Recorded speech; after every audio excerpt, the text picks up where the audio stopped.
guys, your buy-in for today's workout is 3 sets alternating every 30 seconds, starting with inchworm walkouts. So inching your way all the way out to a plank, but don't stop there, keep going as far as you can. Hold for a couple seconds, challenge that core, walking yourself back. Then we've got glute bridges. Tucking those heels in as close as you can to your bum to optimize that glute activation.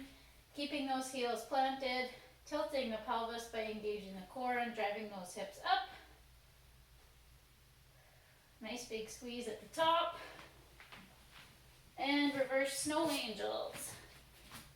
So on your stomach in a Superman position, you're going to have your arms up straight. Pretend you've got a band between those two hands.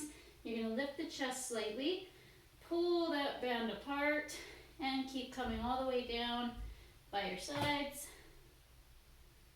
Pulling that band apart, making sure you're squeezing through your back the whole way through. And the last one is jumping jacks.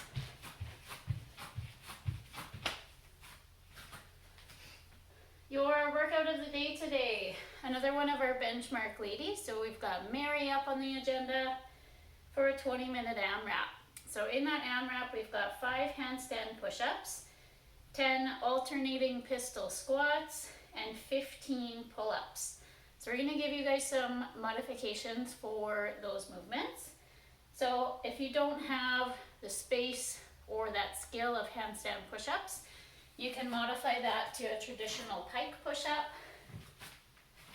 So keep those hips high, creating that tripod position. So I'm aiming my head just above my hands. Try to keep those elbows torqued in. And poking your head through at the top. If you need a more challenging variation of the handstand push-up, you can raise your knees or your toes up onto a box, a chair, your couch. Just make sure that surface is stable. Walk the hands back so you're in a pike position. And from there, you're lowering your head down to your target, trying to maintain that tripod position. In lieu of pull-ups today, we've got a few options. So option number 1 is called a dumbbell lat pullover. So you can use a dumbbell or a kettlebell.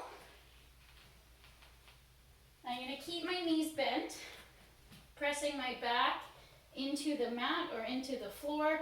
I'm going to hold my dumbbell on the sides or the outer edges, keeping my core engaged all the way through.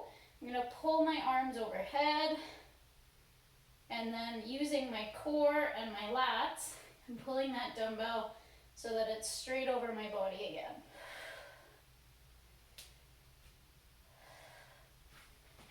If that is an uncomfortable movement for you, we can scale that back a little bit further, either by doing a lying back press. So shoulders in contact, arms up at about 45 degrees, palms are facing in, and then I'm thinking about driving those elbows into the floor to lift my chest off the ground.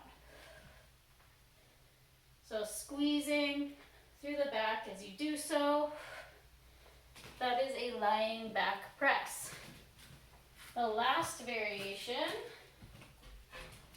get my tea towel. So this is called a towel row. I'm just going to twist that towel up so it's nice and tight.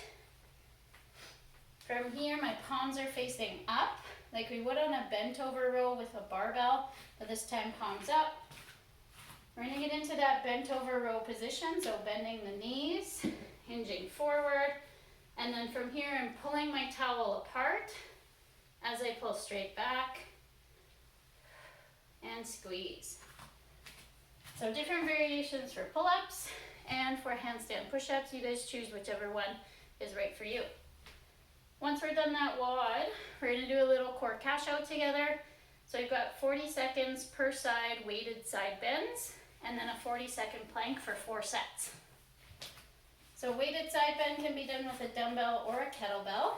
making sure you're nice and tall. From here, I'm hinging straight to the side as far as I can go, using my obliques to pull that weight back up to a standing position. So 20 seconds on one side, and then you're gonna switch for 20 seconds on the opposite side.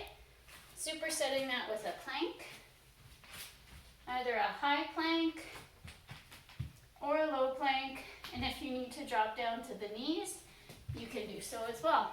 Thanks, guys.